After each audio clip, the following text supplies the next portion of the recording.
MD Shakil আপনাকে যুক্ত করা আছে। বলেন আপনি। হ্যাঁ ভাই, আমার কথা কি শোনা যায়? হ্যাঁ, শোনা যাচ্ছে বলেন। হ্যাঁ ভাই, আপনাদের তো এই যে এতগুলো প্রশ্ন করতেছে অনেকে, আমার কিছু প্রশ্ন ছিল।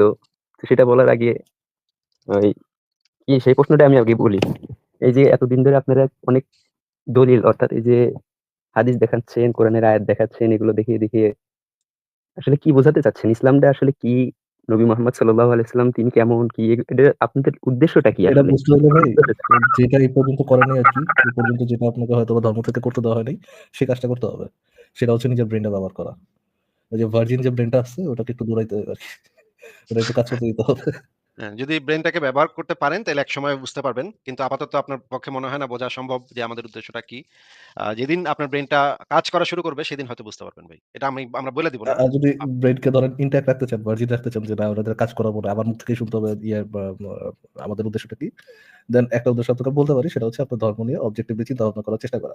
আপনি যখন ধর্ম নিয়ে অবজেক্টিভলি চিন্তা ভাবনা করার চেষ্টা করবেন, তখন আপনি আপনার ডিসিশনটা নিতে পারবেন যে যখন নিরপেক্ষভাবে যাচাই করা শুরু করবেন আপনার ধর্ম, তখন আপনি আপনার ডিসিশন নিতে পারবেন যে আপনি জেনে শুনে একটা শিশু সুদাইনের মত হবেন নাকি একটা মানুষ হবেন। আচ্ছা, আমি একটা প্রশ্ন করি এবার এমডি শাকিল সাহেবকে আমি একটা প্রশ্ন করি। মনে করেন এমডি শাকিল সাহেব আমাদের তো অনেকগুলা লাইভে আমরা আলোচনা করেছি যে নবী মোহাম্মদ শিশুর সাথে করত। শিশুকামী ছিল। আ এবং শিশু একটা ৯ বছরের শিশুর সাথে ৫৩ বছর বয়সে সে সঙ্গম করছে।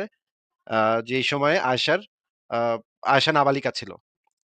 এখন এই সমালোচনাটা করতেছি এটার উদ্দেশ্যটা কি? এবং ইসলামে এই বিধানটাও আছে। সূরা তালাকে বলা আছে এবং হাদিসে বলা আছে যে বাচ্চা মেয়ের সাথে বিয়েও করা যাবে এবং যৌন সঙ্গমও করা যাবে। শিশুর সাথে এগুলা করা ইসলামে হালাল। এখন আপনি বলেন তো যে এই জিনিসটা যে আমরা সমালোচনা করতেছি এটার উদ্দেশ্য কি, কি হইতে পারে? আমরা কি চাই? একটা আমরা উদ্দেশ্য আমি বলতে পারি আসিফ ভাই, বলেন। পাছার মতো জাতিকে ২ ভাগ করে বাইনারি করে দেওয়া। একটা উদ্দেশ্য। সাম্যতা নষ্ট করে দেওয়া। সাম্য নষ্ট করে দেয় না? হ্যাঁ, এমডি শাকিল ভাই আপনি এবার একটু আপনার ব্রেইনটা খাটায় একটু বলেন তো যে এই সমালোচনাটা একজন নাস্তিক কেন করতেছে? কি উদ্দেশ্যে করতেছে? তারা কি চায়? বলেন তো একটু নিজের মাথাটা একটু দেখেন তো আজকে একটু ব্যবহার করা সম্ভব কিনা একটু বলেন তো দেখি। হ্যাঁ, অবশ্যই আমি এই কথা নিয়ে অনেক গবেষণা করতেছি। আমি বিগত প্রায় ৩ সপ্তাহ সম্ভবত আপনাদের এই ভিডিওগুলো দেখি। যে আমি ইসলাম তাহলে আমাদেরকে বলেন যে এই সমালোচনাটা যে আমরা করতেছি এটা কেন করতেছি? কি উদ্দেশ্যে? এটার পিছনে আমাদের গোপন উদ্দেশ্যটা কি হইতে পারে বলেন তো? কিন্তু আমার যতটুকু বুঝতে পারতেছি যে আপনি স্পষ্টত যেটা বুঝাতে চাচ্ছেন যে মোহাম্মদ সাল্লাল্লাহু আলাইহি ওয়াসাল্লাম নারী লোভী ছিলেন। আর দ্বিতীয়ত ইসলাম না, না হচ্ছে গিয়ে আমাদের নারীদের উদ্দেশ্যটা কি? আমাদের উদ্দেশ্যটা কি? উদ্দেশ্যটা কি? মোহাম্মদ নারী লোভী ছিল এটা তো কারো উদ্দেশ্য না। এটা একটা স্টেটমেন্ট। না, উদ্দেশ্য না। আমাদের এটা উদ্দেশ্য একটা স্টেটমেন্ট তৈরি করতেছেন, আপনারা দিচ্ছেন, এটা বুঝাইতেছেন। আর আপনারা চাচ্ছেন যে মানবিক একটা দিশ আ না, মানুষ না, না, না, তৈরি করতে। ঠিক হয় নাই। বলেন যে ইহুদি নাসারা থেকে টাকা খেতে দিতেছেন আপনারা। ও হ্যাঁ ভাইয়া, মানে বুঝলেন না? মানে মানে মনে করেন যে একজন মানুষ সমালোচনা করতেছে যে বাল্যবিবাহ, শিশুদের সাথে যৌন সঙ্গম এগুলা জঘন্য অপরাধ। এগুলা বন্ধ করতে হবে। এই সমস্ত মানে শরীয়তি আইন বন্ধ করতে হবে। এই ইসলামী আইন, এই ইসলামী বিধান এগুলা বন্ধ করতে হবে। এই সমালোচনাটা কেন করবে একজন? এটার উদ্দেশ্যটা কি? পিছনের উদ্দেশ্যটা কি বলেন তো? হ্যাঁ, আপনাদের দৃষ্টিভঙ্গিতে যদি বলতে হলে মানে আপনাদের দৃষ্টিভঙ্গিতে বলতে গেলে এটা হচ্ছে আপনারা নারীদেরকে একটা যে বাল্য বিবাহ যে বন্ধ করা হচ্ছে যাতে শারীরিকভাবে তারা ক্ষতিগ্রস্ত না হয়। তারপরে আরো কি মানে মানে মানে আমাদের উদ্দেশ্যটা তাহলে কি হইতে পারে? এই যে মনে করেন আ আ যে বাল্যবিবাহ আমরা কেন বন্ধ করতে চাচ্ছি? আমাদের কি চুলকায়? মানে আমাদের পয়সা খরচ কইরা, ইন্টারনেট ব্যবহার কইরা, পয়সা খরচ কইরা, সময় নষ্ট কইরা আমরা লাইভ করতেছি। কেন করতেছি? এটার উদ্দেশ্যটা কি হইতে পারে? উদ্দেশ্যটা তো ভাই ওই যে আপনি এক কথায় বললাম না যে নারীদের হচ্ছে গিয়ে স্বাধীনতা দিতে চাচ্ছেন আপনারা, যেন অল্প বয়সে বিয়ে হয়ে তাদের জীবনটা যাতে নষ্ট না হয়। তাদের এই নষ্ট জীবন আচ্ছা। যাতে না হয় এটা থেকে বাঁচানোর চেষ্টা করতেছেন। যে এভাবে যদি তারা বিবাহ করে অল্প বয়সে তাহলে তাদের জীবন নষ্ট হয়ে যাবে। আপনারা এই তো চাচ্ছেন না যে ঠিক আছে। তাদের জীবন নষ্ট নষ্ট হোক। হ্যাঁ, এটাই ঠিক তো আছে নাকি? আপনার খুবই, খুবই ভালো বলছেন। আরেকটা সমালোচনা মনে করেন যে আমরা বলি হ্যাঁ যে ভাই, আমি ইসলামে দাস প্রথা আছে। যুদ্ধ কইরা কাফেরদের মাইরা তাদের মা-বেটিকে তুইলা আইনা গনিমতের মাল হিসেবে সেই নারীদের সাথে সেক্স করা বা রেপ করা এটা ইসলামে হালাল। এই হ্যাঁ সমালোচনাটা ভাই, যে আমরা করলাম, হ্যাঁ, হ্যাঁ? এই সমালোচনাটা করছেন আপনি, কিন্তু যেই দলিলগুলো দিছেন ওই দলিল দ্বারা তো আমি আপনার এই যে একটা কথা বললেন যে ৭১ এর একটা ইতিহাস বলছিলেন এই গনিমতের মাল দিয়ে অনেক হুম, আগের একটা ভিডিওতে। তো হুম। এমন ভাবে এই ইসলামের যে যুদ্ধের অনুযায়ী যে আপনি বলতেছেন যে যুদ্ধ করার পরে সাহাবীরা নবী মুহাম্মদ সাল্লাল্লাহু আলাইহি ওয়াসাল্লাম তাদের গনিমতের মাল হিসেবে নারীদেরকে তুলে তুলে নিয়ে আসতো আর বিয়ে করতো নাকি? বিয়ে করত না। হাদিসে না বিয়ে করতে এরকম কোন কথা আমি বলিনি। তাদেরকে যৌন দাসী না, হিসেবে না, তাদেরকে রেপ আপনি হাদিসে আছে বিয়ে করার কথা। এখন এটা হাদিস আপনি যৌন হাদিসে আপনি আমাদেরকে বের করে দেখায়েন যে মানে তারা বিয়ে কইরা করত। বিয়ে না করে আপনি শীতের সাথে সঙ্গম করত সেটা আপনি দেখায়েন অবশ্য অসুবিধা তো নাই। আপনি দেখায়েন অসুবিধা কি? হ্যাঁ, আমি জি। বলতেছি কিছুদিন আগে আপনি একটা ভিডিও দিছিলেন। ওই ভিডিওর মধ্যে আপনি একটা হাদিস দেখাইলেন যে সাহাবীরা যখন আ ওই যাদের যুদ্ধ করার পরে তাদের স্ত্রীদের মধ্যে যারা ছিল তাদের কাছে তখন এক সাহাবী জিজ্ঞাসা করছে যে, "ইয়া রাসূলুল্লাহ সাল্লাল্লাহু আলাইহি ওয়াসাল্লাম আ এদের মধ্যে একজনকে আমি বিবাহ করতে চাই নাকি?" এরকম একটা হাদিস আসলে না, আমার বিবাহ করতে পছন্দ যাই হয়। এরকম তো কোনো কথা নাই। দাসীর সাথে আবার বিবাহ কি? দাসী রাসূল তো দাসী। সাল্লাল্লাহু আলাইহি ওয়াসাল্লাম দাসী ঠিক আছে। রাসূল সাল্লাল্লাহু আলাইহি ওয়াসাল্লাম তখন বলল যে আ অনুমতি দিল যে হ্যাঁ, বিবাহ করো। না এরকম এরকম একটা দেখাইছেন। আমি পারলে ভাইরে একটা আপনি দেখাবো তাহলে হাদিস আরকি। নাম্বারটা বলেন। কারণ হচ্ছে হাদিস ইসলামে দাসীদের সাথে শোনেন ভাই, ইসলামে দাসী আপন মালিকানাভুক্ত দাসীর সাথে বিয়ে করার বৈধতা নাই। যতক্ষণ না অনেক বড় একটা সমস্যা হবে ততক্ষণ পর্যন্ত বৈধতা নাই। যদি বিয়ে করতে হয় তাইলে অনেক বড় সমস্যা থাকলে তখন সেটা হালাল হয়ে যাবে। যেমন ধরেন শূকরের মাংস খাওয়াও অনেক সময় মুসলমানের জন্য হালাল হয়ে যাবে। সেই সময় শুধুমাত্র সেই জিনিসটা বিয়ে করাটা নিজ মালিকানাভুক্ত দাসীকে বিয়ে করারই কোনো ইয়া নাই। আমি আপনাকে বের করে দেখাচ্ছি, অসুবিধা নেই। নিজ মালিকানাভুক্ত দাসীকে আপনি বলছেন যে নিজ মালিকানাভুক্ত দাসীকে বা গনিমতের মালকে বিয়ে করতে হবে কিনা সেটা আমরা একটু তাইলে দলিল প্রমাণ থেকে দেখি। নাকি ভাই কি বলেন? হ্যাঁ ভাই, ওটা আসুক তার আগে আমি বলতেছি আপনি যে গনিমতের মাল নিয়ে সম্ভবত আ ১ মাস আগের গত সপ্তাহের আগে আগে আগে এই নভেম্বর জিনিসটা এই আপনি জিনিস দেখাইছেন। এই জায়গায় একটু এই জিনিসটা খেয়াল করবেন যে আপনি ভাই গনিমতের মাল বন্টন ভাইরে করার এই যে হ্যাঁ, ভাইরে, ভাইরে আগে এই জিনিসটা একটু ফয়সালা হোক, তারপর আপনি গনিমতের মাল বন্টনের ওই দিকে আমরা যাব না। আগে এই জিনিসটা একটু ফয়সালা করে নিই। যে আপনি হ্যাঁ, হ্যাঁ, বলছেন যে আ সাহাবীরা নাকি বিয়ে করত। সেই গনিমতের মাল মেয়েদেরকে নাকি বিয়ে করে তারপর সঙ্গম করত। এটা বলছেন আপনি, তাই না? হ্যাঁ, নাকি? আচ্ছা। আমরা একটু দেখি তাইলে আমরা একটু ১ম এ দেখি আমরা তাফসিরে মারেফুল কোরআন মুফতি মোহাম্মদ শফি ওসমানী। ভাই আপনি একটু মিউট করেন নিজেকে। আপনার এখান থেকে শব্দ হচ্ছে। এমডি শাকিল ভাই আপনি মিউট করেন, হ্যাঁ। আমরা এই যে এই ব্যক্তির নাম সবাই জানে মুফতি মোহাম্মদ শফি ওসমানী। তাফসিরে মারিফুল কোরআন পাকিস্তানের অত্যন্ত বিখ্যাত মুফতি। যার ছাত্র বড় ছাত্র আছে তার, হ্যাঁ? অনেক বিখ্যাত ছাত্র আছে। হচ্ছে তকি ওসমানী পাকিস্তানের যে এখনকার সময় সবচেয়ে বড় আলেম তকি ওসমানীর পিতা এই মুফতি মোহাম্মদ শফি ওসমানী। উনার বই তাফসিরে মারিফুল কোরআন ইসলামিক ফাউন্ডেশন বাংলাদেশ ২য় খণ্ড পৃষ্ঠা নম্বর ৩৫০-৩৫১। এইখানে যে জিনিসটা আমরা দেখি এবার শাকিল ভাই আপনি একটু আমাদেরকে লাল অংশে কি লেখা আছে একটু পড়ে শোনান তো ভাই। আনমিউট করে পড়েন। আনমিউট করে পড়ে শোনান আমাদেরকে। হ্যাঁ, তিনি বলেন স্বা স্বাধীন নারীকে বিয়ে করার সামর্থ্য থাকা সত্ত্বেও দাসীকে অথবা ইহুদি খ্রিস্টান দাসীকে বিয়ে করা মাকরুহ। হযরত ইমাম শাফিঈ রাহমাতুল্লাহি আলাইহির অন্যান্য ইমামের মতে স্বাধীন নারীকে বিয়ে করার শক্তি থাকা সত্ত্বেও দাসীকে বিয়ে করা হারাম এবং ইহুদি এবং খ্রিস্টান দাসী বিয়ে করা আ সর্বাবস্থায় অবৈধ। আচ্ছা ঠিক আছে। পড়েন। এরপরে পড়েন। দাসীকে বিয়ে করা থেকে বেঁচে থাকা স্বাধীন পুরুষের জন্য সর্বাবস্থায় উত্তম। যদি অগত্যা করতেই হয় তবে ঈমানদার দাসীকে করবে। আ দাসীর গর্ভ থেকে যে সন্তান জন্মগ্রহণ করে সে ওই ব্যক্তির গোলাম হয় যে দাসীর মালিক। অমুসলমান দাসীর গর্ভে যে সন্তান জন্মগ্রহণ করে সে জননীর চালচলন অনুযায়ী ভিন্ন ধর্মের অনুসারী হয়ে যেতে পারে। অতএব সন্তানকে গোলামির কবল থেকে রক্ষা করার জন্য এবং ঈমানদার বানানোর জন্য সন্তানের মতামত স্বাধীন হওয়া জরুরি। দাসী হলে কমপক্ষে ঈমানদার হওয়া দরকার যাতে সন্তানের ঈমান সংরক্ষিত থাকে। আচ্ছা, তারপরে আবার রেড লাইনে আছে স্বাধীন ইহুদি খ্রিস্টান নারীকে বিয়ে করা যদিও বৈধ কিন্তু তা থেকে বেঁচে থাকাই উত্তম। আচ্ছা এবার তো আমরা তাফসিরে জালালাইন থেকে পড়ি। তাফসিরে জালালাইন ১ম খণ্ড পৃষ্ঠা ৮০২ থেকে ৮০৩। একটু পড়েন তো ভাই যে লাল কালিতে যেটুকু আছে সেটুকু পড়েন তো। স্বাধীন নারীকে বিয়ে করার সামর্থ্য না থাকা অবস্থায় দাসীদের বিয়ে করা এ হুকুম তাদের জন্য তোমাদের মধ্যে যারা গুনাহ তথা ব্যভিচারে লিপ্ত হওয়ার ব্যাপারে ভয় করে। পক্ষান্তরে যে স্বাধীন লোকদের ভাই একটু জুম করেন, বোঝা যাচ্ছে না। আচ্ছা বেশি দাঁড়ান। জুম আচ্ছা একটু সরে গেছে দাঁড়ান একটু আমি আবার বের করতেছি। হ্যাঁ, এবার পড়েন। হ্যাঁ, আ পক্ষান্তরে যে স্বাধীন লোকদের জেনাতে লিপ্ত হওয়ার আশঙ্কা নেই, এখান থেকে পড়েন। আশঙ্কা নেই তাদের জন্য দাসীদেরকে বিয়ে করা হালাল নয়। এই হুকুম ওই ব্যক্তির জন্য যে স্বাধীন নারীকে বিয়ে করার সামর্থ্য রাখে। সুতরাং তার জন্য দাসীদেরকে বিয়ে করা হালাল হবে না, যদিও সামর্থ্য না রাখে এবং গুনাহের আশঙ্কা হয়।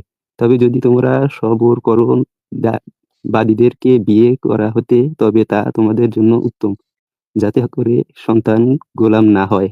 আচ্ছা। আমরা বুঝলাম যে যদি আপনি বিয়ে করে ফেলেন মানে যদি আপনি দাসীর সাথে করেন তাহলে তো বাচ্চা হইতে পারে। সেই বাচ্চাটা অন্যের মালিকানায় চলে যেতে পারে। এই কারণে আপনি দাসীদেরকে বিয়ে করাই এইখানে করা হয়েছে। আচ্ছা আরো আমরা পড়ি। এবার আমরা পড়ি আর বুঝতে পারছি। একটু ভাই আরো তো দলিল আছে। এইখানে দেখেন অধিকাংশ আলিমের মতে দাসীর সাথে স্বাধীন পুরুষের বিয়ে ২ শর্তে জায়েজ। স্বাধীন নারীকে বিয়ে করার অসমর্থ হওয়া, অবিলম্বে বিয়ে না করলে ব্যভিচারে লিপ্ত হওয়ার আশঙ্কা। এই ২ টা ক্ষেত্র হইলে মারাত্মক ক্ষেত্র হইলে তখন বিয়ে করাটা জায়েজ হবে। কিন্তু সাধারণভাবে জায়েজ নাই। আরো নিচে যেটা বলা আছে, তোমাদের মতে হচ্ছে সেই ব্যক্তির জন্য এই বিধান যে ব্যভিচারের আশঙ্কা করো। কুরতুবী বলেন, দাসী বিয়ে করার চেয়ে ধৈর্য ধারণ করা করে অবিবাহিত থাকা উত্তম। কেননা দাসী বিয়ে করলে তার গর্ভজাত সন্তানও দাস হিসেবে জন্ম নিবে। ওমর বলেন, কোন স্বাধীন ব্যক্তি কোন দাসীকে বিয়ে করলে তার অর্ধেক অর্থাৎ সন্তান পরাধীন দাসে পরিণত হয়। মানে আপনি যদি কোন দাসীকে বিয়ে করেন, তাহলে তার যে পেটের বাচ্চাটা, আপনাদের যে বাচ্চাটা হবে, সেই বাচ্চাটা ওই দাসীর যে মালিক, তার মালিকানায় চলে যাবে। সে পরাধীন হবে, সে গোলাম হয়ে যাবে। মানে জন্ম থেকেই সে গোলাম হয়ে যাবে। তো আপনি বললেন আমরা নাকি বলছি যে দাসীদেরকে বিয়ে কইরা তারপর করতে হবে। এই কথা কোথায় পাইলেন? এটা তো ইসলামে হ্যাঁ, ভাইয়া নিষেধ। এটা না, এটা দাসীর কথা আমি বলতে চাই নাই। ওই যে গনিমতের মাল যে বললেন, ওইটার বিষয়ে বলছি। কিন্তু দাসীদের তো বিয়ে করা যায় না। বিয়ে করার প্রয়োজন হলে তখন করবে। যদি পছন্দ করে বিবাহের জন্য তখন। এটা কিন্তু সূরা গনিমতের মাল হিসেবে আসার পর তো তারা দাসীতেই তো পরিণত হয়, তাই না? এটা গনিমতের মাল কিভাবে হিসেবে। হ্যাঁ, ফারাজ ভাই বলেন। আপনারা যে আমি না দলিল ভাই, ওই যে শাকিল ভাই বলতেছিল। আচ্ছা। হুম, শাকিল সাহেব, আমি তো বুঝলাম না আপনার কথা যে মানে কি বললেন আপনি? বুঝলাম না কথাটা। আবার বলেন। না বলতেছি যে আপনারা যে এই যে দলিলগুলো দিচ্ছেন, হাদিসগুলো দেখাচ্ছেন, ইসলামের এটা ইতিবাচক দিকগুলোকেই তুলে ধরতেছেন ভাই বিভ্রান্ত ইতিবাচক করার না জন্য। নেতিবাচক সেটা তো ভিন্ন বিষয়। আপনাকে আগে এই জিনিসটা আমাদেরকে বলেন যে এই দাসীদের সাথে যে করতো কিনা? আমরা একটু হাদিসটা দেখি। এই হাদিসটা হ্যাঁ, একটু এটা পড়ে কষ্ট শোনান তো শাকিল চলে ভাই। যাবে ভাইয়া, এটা পরে বলি। এই দাসীদের সাথে যৌন সঙ্গম এটা কি কারণে করবে, কখন করবে? যখন ব্যভিচারে লিপ্ত হওয়ার আশঙ্কা করে। এটাই কি এরকম কোনো কথা বলা নেই। আছে নাকি নাকি অবাধে? আমার কথা বলেন। অবাধে। নাকি অবাধে মেলামেশা করার জন্য এটা দাসীদের বলছি? সাথে বিয়ে করবে তখন কি পড়লেন ভাইয়া? তখন তাহলে কি মাথায় ঢুকলো? দাসীদের সাথে বিয়ে করার অনুমতি আছে যখন যে হচ্ছে গিয়ে সে ধরে রাখতে পারতেছে না, সে জিনা করে ফেলাবে, সে কোথাও যে সেক্স করে ফেলাবে, আর তার টাকা পয়সা নাই কারো জন্য মোহর দেওয়ার মতো, তখন যে সে কম টাকা দিয়ে একটা দাসী কিনে এনে দাসীকে বিয়ে করতে পারবে। না, দাসী তো তার আয়ত্তেই আছে নাকি? নাকি আরে দাসী ভাই, অন্য কারো আয়তে থাকলে তো তাহলে বিয়ে করবে কেন? বোকার মতো কথা বলেন কেন? আয়তে থাকলে বিয়ে করবে কেন? আয়ত্ত থাকলে তো নিজে এমনি করতে পারতেছে। তাহলে আবার বিয়ে করতে যাবে কেন তারে? দাসী কাদেরকে বলে ভাই? একটু বুঝাই বলেন আমাকে। দাসটা কি যে আশ্চর্য কথা, এখন দাসী করবে কাকে বলে? তার, নাকি অন্য কারো দাসী? যদি তার মালিকানাধীন দাসী হয়, তাহলে তারে আবার বিয়ে করবে কেন? আমি তো সেই দলিল আপনাকে এতক্ষণ ধরে দেখাইলাম। অদ্ভুত কথাবার্তা বলে ভাই। আচ্ছা ভাই, অদ্ভুত কথা।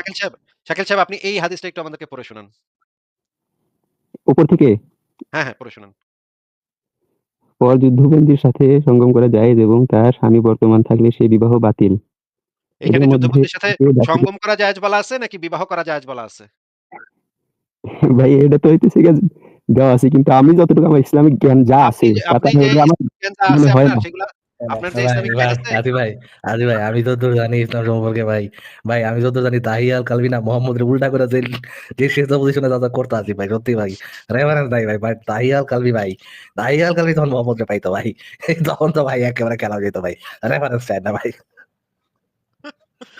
এমনি শাকিল ভাই, আপনার কাছে যে আপনি যে ইসলাম সম্পর্কে যা জানেন সেটা আমাদেরকে প্রমাণ কইরেন। হাদিস সহ, কোরআনের আয়াত সহ প্রমাণ কইরেন। আমরা সেটা আপনার কাছ থেকে শুনবো যে মোহাম্মদ রেফারেন্স ইসলাম, রেফারেন্স আব্দুল চাইতে ইসলাম। পারবো না ভাই, কিন্তু তাহিয়াল কালবি তখন নবীরা পাইতো ভাই আমার জানা মতে ভাই। নবীর এর আগে ভাই বোম ফাটতো ভাই সেদিন, অ্যাটম বোমা ওইখান থেকে আবিষ্কার হয়েছিল ভাই।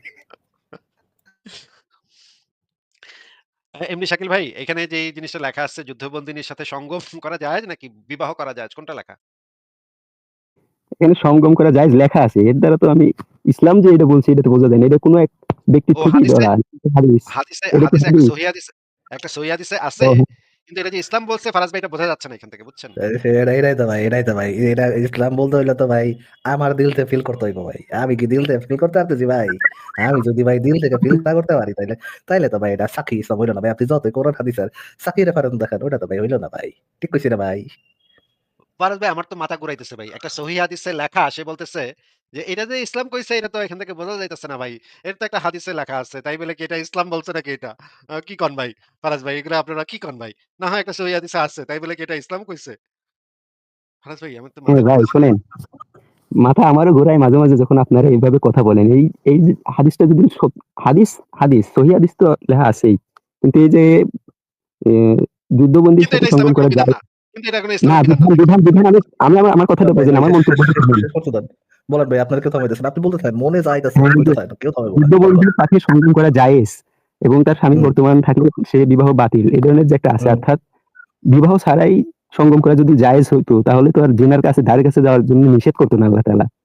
এটা তো জেনা হয়ে যাচ্ছে না?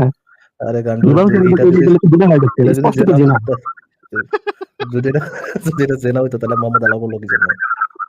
আপনি যে প্রিসাপোজ আরে করে ভাই, কথাটা বলতেছেন, শুনেন গান্ডু ভাইয়া, আপনি যে প্রিসাপোজ করে কথাটা বলতেছেন যে নিকাহ ছাড়া বা ওই যে যৌনাঙ্গ ভোগের যে মূল্য, এবার কি জানি বলে আছে ভাই, দেনমোহর না? হ্যাঁ, দেনমোহর দেওয়া ছাড়া যদি কোনো মহিলার যৌনাঙ্গ উপভোগ করা হয়, হ্যাঁ, তখন সেটা কি হয়ে যাবে? জেনা হয়ে যাবে। এই যে এটা যে ধইরা লইছে শাকিল ভাইয়া, এইটা তো ভাইয়া, এটা কি কোনো রেফারেন্স আছে নাকি? আসিফ ভাই, ভাই আমি তো ভাই এইটাই জানি ভাই, রেফারেন্স এইটা পরে হইব, কিন্তু জানি তো ভাই আমি এইটাই, এরকম কিছু নাকি আসলে কোনো রেফারেন্স আছে আসিফ ভাই?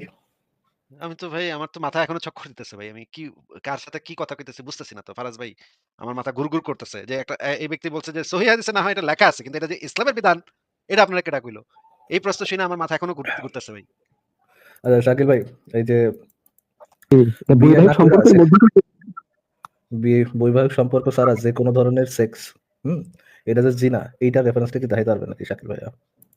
হ্যাঁ, অবশ্যই আছে। কোরআনে দেখুন আজ তো সম্ভবত এই যে আপনাদের আরো একজন সহচারী আছে আব্দুল্লাহ আল মাসুদ, কত আল্লাহর বান্দা কত মাসুদ। নম্বর সূরা, কত ওনাকে নম্বর যদি আয়াত? লাস্ট করতে পারতেন আমার খুব ভালো হতো ভাই। কত নম্বর সূরা, কত নম্বর আয়াত? আচ্ছা ফারাজ আয়াতটা ভাই তো ওনার আমি কাছ থেকে দেখলাম শোনার আগে ওনার কাছ আমি থেকে একটা শোনার জিনিস আগে আমরা ওনার কাছ থেকে শোনার আগে আমরা কয়েকজনের বক্তব্য, কয়েকজন আলেমের বক্তব্য একটু শুনে নেই। একটু আচ্ছা, আহমদুল্লাহর আলেমদের বক্তব্য পরে এখন আমার কথাটা শোনেন। আমি যে ভাই জিনা যে আপনাকে একটু মিউট করে রাখতেছি। আমরা একটু আহমদুল্লাহর বক্তব্য শুনে নেই। হ্যাঁ, শুনি আমরা। ইসলামের দাসদাসীর সাথে সহবাস নিয়ে নাস্তিকরা অনেক সমালোচনা করে, বিশেষ করে সূরা মুমিনের 506 নং আয়াত এবং কিছু হাদিস নিয়ে। যুদ্ধবন্দী ছেলেদেরকে কৃতদাস আর যুদ্ধবন্দী মেয়েদেরকে কৃতদাসী বলা হয়। ইসলাম এর আগে থেকে যে সিস্টেমটা প্রচলিত ছিল দাসদাসীর কথা, সেখানে বলা হয়েছে যে এরা যারা যুদ্ধ করে নিয়ে আসবেন, মেয়েরা তাদের কাছে অনেকটা স্ত্রীর মতো থাকবেন। এখানে আল্লাহ সুবহানাহু ওয়া তাআলা স্ত্রীর মতো থাকবেন বলতে বোঝানো হয়েছে যে একজন যোদ্ধা কথা প্রতিপক্ষের অনেক বন্দী মেয়েরা আসলো, তাদের মধ্যে কোনো একজন তার জন্য ফিক্সড হবে। একজন স্ত্রী তার যেমন ছিল, এই মেয়েটাও তার জন্য স্ত্রীর মতোই থাকবেন, তার সাথে শারীরিক সম্পর্ক করা জায়েজ হবে। এর থেকে যদি কোনো সন্তান হয় তাহলে এই মেয়েটা মর্যাদার দিক থেকে আরেকটা উন্নীত হয়ে যাবেন এবং তিনি এই মহিলাকে আর বিক্রিও করতে পারবেন না চাইলে, বা অন্য কোথাও দিতেও পারবেন না। কিন্তু এই মেয়েটা একজন যোদ্ধার জন্য নির্দিষ্ট হয়ে গেলেন, অন্য কেউ তার দিকে চোখ তুলে তাকাতে পারবে না, অন্য কেউ তার সাথে শারীরিক সম্পর্ক করতে পারবে না, অন্য কেউ তার প্রতি পার্শ্বিক নির্যাতন করার কোনো স্কোপ আর থাকবে না। আচ্ছা, আমরা দেখলাম আহমদুল্লাহর বক্তব্য। আরেকটা দেখি, একটু দেখি আমরা। কৃতদাসের সাথে সহবাস সংসার করা ইসলামী শরীয়ত মতে যাবে কিনা? না, কৃতদাসের সাথে কোনো সহবাস সংসার করা যাবে না, কৃতদাসীর সাথে করা যায়। দাসীর সাথে করা যায়। আচ্ছা, ঠিক আছে। আমরা আরেকটা ভিডিও দেখি আমরা আচ্ছা ভাই, একটু এমন বক্তাদের আলেমের কথা বক্তব্য। আমাকে দেখাইতেছে। ভাই, ঠিক আছে ভাইয়া? ভাই আপনাকে একটু মিউট করে দেখাচ্ছি। আপনি মাঝখানে বারবার কথা বললে তো হবে না। আমরা একটু মিউট করে কথা শুনি। আচ্ছা, আলেমদের ঠিক কথা আছে, শুনি। ঠিক আছে, হলো আপনি শোনান। স্ত্রী, আরেক হচ্ছে দাসী। দাসী কারা? বর্তমান সমাজে দাসী মালিক কেউ না, আমাদের কারো কাছে দাসী নেই। আমরা নিজেরাই নিজেদের তকদিরের মধ্যে আঘাত করেছি। এটা আমাদের মালিক হওয়ার একটা সাবাব ছিল, কিন্তু যে ওয়ে থেকে দাসীর মালিক হওয়া যেত, আমরা সেই ওয়েটা রাস্তাটাকে বন্ধ করে দিয়েছি। সেটা ছিল একমাত্র আল্লাহ সুবহানাহু ওয়া তাআলার পথে সংগ্রাম, জিহাদ করা। জিহাদের মাধ্যমে আমরা যদি পরাস্ত করতে পারতাম কাফেরদেরকে, তাহলে ওদের মহিলাদেরকে দাসী করে গ্রহণ করা যেত। আর এত অনেক কল্যাণ আছে। এটা শুধু ভোগের কারণে গ্রহণ করতাম তা কিন্তু নয়। যেই সমস্ত মহিলারা এখন ফ্রিডম ভাবে চলাফেরা করতেছে, এরা যদি মুসলিমদের আন্ডারে চলে আসে, আল্লাহ সুবহানাহু ওয়া তাআলা এদেরকে দাসী বানিয়ে এদেরকে হত্যা করে দিতে আল্লাহ চাইলে বলতে পারতো যে এদেরকে হত্যা করো পুরুষদের মতো, কিন্তু কেন করেনি? আল্লাহ সুবহানাহু ওয়া তাআলা এদের উপরে দয়া করেছে, এরা দাসী হয়ে থাক, হতে পারে এই দাসী অবস্থায় ইসলাম গ্রহণ করে নেবে তোমাদের চরিত্র দেখে, না তো পেয়ে গেল, মুক্তি পেয়ে গেল। এটা বড় একটা রিজন ছিল। তো যাই হোক, নাস্তিকরা সবসময় ভিন্ন অ্যাঙ্গেল দিকে নেবে, কিন্তু আল্লাহ সুবহানাহু ওয়া তাআলার হিকমা বড় ব্যাপক। তো আল্লাহ সুবহানাহু ওয়া তাআলা বলছেন এই দাসী তোমাদের জন্য হালাল করা হলো, কিন্তু যেহেতু দাসী এখন আর নাই, এটা আবার যখন আমাদের তকদিরে আসবে তখন জায়েজ হবে। তো দাসী কারা এটা বলতে গিয়ে বলেছিলাম, দাসী আচ্ছা, দাসী কারা উনি কিন্তু বলেই দিলেন, আমাদেরকে বুঝিয়ে দিলেন। আরেকজন আলেমের বক্তব্য শুনি আমরা। হাদিসটা আসুন অনুবাদ দেখি, বাংলা অনুবাদ সুনান আবু দাউদ, তাহকিক আল্লামা নাসিরউদ্দিন আলবানী।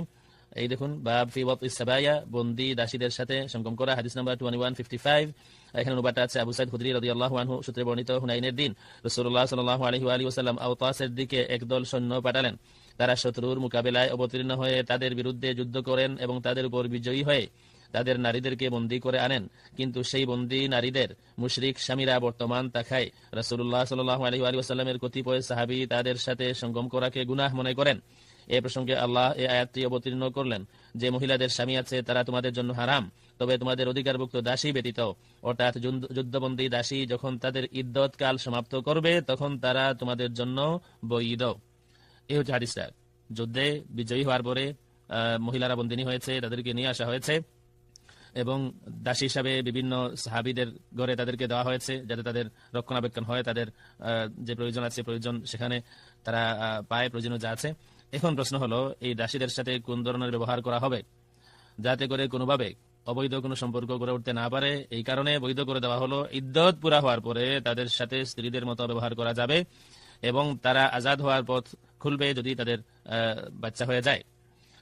তো এখানে হাদিসটা হলো, যেহেতু তাদের স্বামীরা জিন্দা ছিল, এই কারণে সাহাবায়ে কেরাম গুনাহ মনে করলেন। তখন এই আয়াত নাজিল হলো যে বন্দিনী হওয়ার পরে তাদের বিবাহ বাতিল হয়ে যায় এবং তারা যার অধিকারে আছে, তার এই হক আছে, সে স্ত্রীর মতো ব্যবহার করতে পারবে। কিন্তু ইদ্দত পুরা হওয়ার পরে ইদান কাদাত ইদ্দাতুহুন্না, ইদ্দত পুরা হওয়ার পরে, দেখুন ইদ্দত পুরা হওয়ার পরে। আচ্ছা, আমরা দেখলাম। ফারাজ ভাই দেখান আপনি। আপনি স্ক্রিনটা বড় করেই দেখান। এই স্ক্রিনটা বড় করেই দেখান। কারণ এমডি শাকিল ভাইয়ের ইয়াটা আমরা জানি না। হ্যাঁ? উনি পট করে কি আবার প্যান খুলে ফেলেন কিনা আমি তো বলতে পারতেছি না ফারাজ ভাই। হ্যাঁ, তাহলে ছাড়েন। চেয়েছেন বিয়ে না করে দাসী রাখা যাবে কি না? আপনি দাসী কোথায় পাবেন? আজ দাসী কোনো বেচারা একটু হতভম্ব হয়ে গেছে আরকি। করতেছে কিভাবে প্রশ্নের উত্তরটা দেওয়া যায়। দেখেন আসিফ ভাই কি উত্তর দেয়। আসিফ ভাই এর আগে উত্তরটা দেওয়ার আগে আপনি আমাকে একটা বেট লাগতে পারি।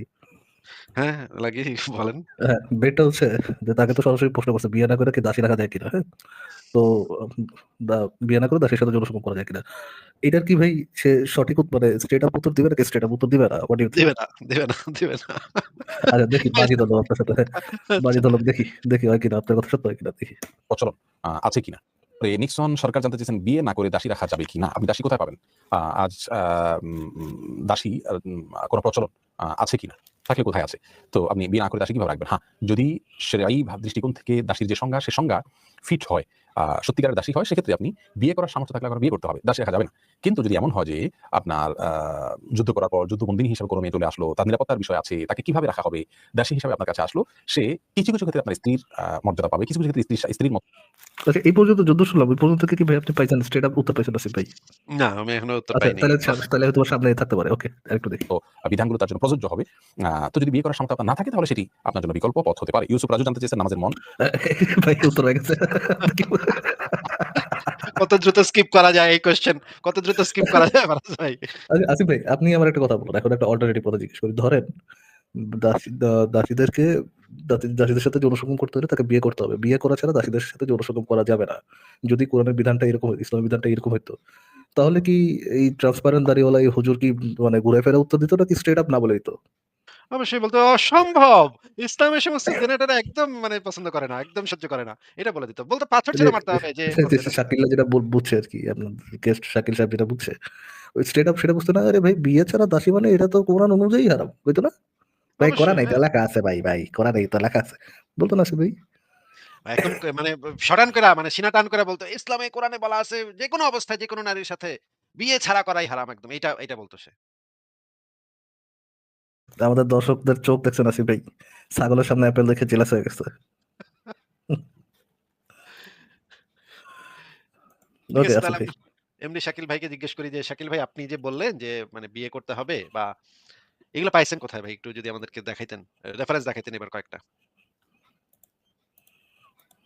কিছু পড়ে একবার ইসলাম বুঝছে এটা যে একটা ক্ষতিকারক দিক এটা তুলে ধরতেছেন জাতির সামনে। তো আপনারা একটু দেখেন সূরা নিসা একটু পড়েন। প্রথম 10 আয়াতটা তো পড়েন। মানে আপনি বলতে বলে চাচ্ছেন যান। যে আহমদুল্লাহ সাহেব সূরা নিসাটা পড়ে নাই দেইখা এই ধরনের উল্টাপাল্টা এই আলেমরা কেউই সূরা নিসা পড়ে নাই। না। হ্যাঁ এরা ভাই শোনেন। ঘাস খাইটা ঠিক আছে আলেম হইছে। আসিফ ভাই তাহলে তো আপনি সূরা নিসাটা পড়ছেন নাকি শাকিল ভাই? শাকিলুর হ্যাঁ আপনি তো সূরা নিসা পড়ছেন নাকি? তাফসীর সহ তো পড়ছেন হ্যাঁ নাকি? তাফসীর পড়ি নাই কিন্তু অর্থ সহ পড়ছি। আপনি অর্থ সহ পড়ে কিভাবে বুঝলেন যে কোরআনে আপনি যে অর্থটা বুঝছেন ওটাই লেখা? ওটাই বলা আপনি কিভাবে বুঝলেন এটা? হ্যাঁ বাংলা অর্থ সহ লেখা আছে তো দেখছি আমি। বাংলা অর্থ বুঝলে ওটা যে সঠিক বুঝ আরে ভাই এ তো তাফসীরের ইয়েই জানে না। এই মুগস্তদার সাথে আপনি কি আলোচনা করতেছেন আসিফ ভাই?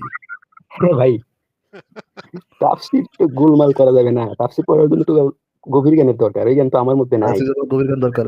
আপনার নবীরা কি সুঠা পাইতো? তার কি গভীর জ্ঞান ছিল? আপনার নবীর যে উম্মত ছিল ডাকাত। এগুলো কি আর গভীর জ্ঞান ছিল ভাই? আচ্ছা ভাই এই যে ডাকাত বললেন তারপরে আরো যত ওই সব টপিকে বাজে পরে কথা ভাই। ব্যবহার করতেছে তাদের এগুলো গভীর জ্ঞান কোথায় ছিল? তার গভীর জ্ঞানটা কোন ফোঁড়ার মতো রাখতো ভাই? আপনার শিশু সদন্য ডাকাত নবী তার গভীর জ্ঞানটা কোন ফোঁড়ার মতো রাখতো? আপনার যে সাহাবারা ছিল তার কোন ফোঁড়ার মতো রাখতো ভাই? আচ্ছা ফারাজ ভাই আমার একটা প্রশ্ন হচ্ছে যে এই যে এমডি শাকিল ভাইয়ের কোনো গভীর জ্ঞান নাই দেইখা সে শুধুমাত্র কোরআনের আয়াতটার বঙ্গানুবাদ পড়ছে। সেই সমস্ত আলেমদের দ্বারা বঙ্গানুবাদ যে সমস্ত ভাই আলেমদের ভিডিও আমরা মাদ্রাসা দেখাইলাম। স্যার গরু গাদাদের বই পড়তে বলে গভীর জ্ঞান লাগবে? আপনি কি করেন ভাই অনুসরণ গরু করি গাদা? বুঝলে হ্যাঁ আসিফ কি মহিউদ্দিন আর বলবো? ফারাজ ভাই শুনে ভাই হইছে বউ হইছে আসিফ ভাই নেক্সট ওয়ান গরু গাদার সাথে কথা বলে পুরোপুরি আমার টাইম কথা আছে, কথা আছে। লাস্ট হ্যাঁ, একটা প্রশ্ন আছে। কথা একটাই আছে ভাইয়া, কথা একটাই আছে। কথা হচ্ছে গিয়ে ভাই সেটা বুঝতে পারেন কিনা? এটাই হচ্ছে কথা। হ্যাঁ। সবার জন্য একটা প্রশ্ন রাখি। ঠিক আছে। বিদায়। সবার জন্য প্রশ্ন আপনি আপনার লাইভে গিয়ে করেন। ঠিক আছে।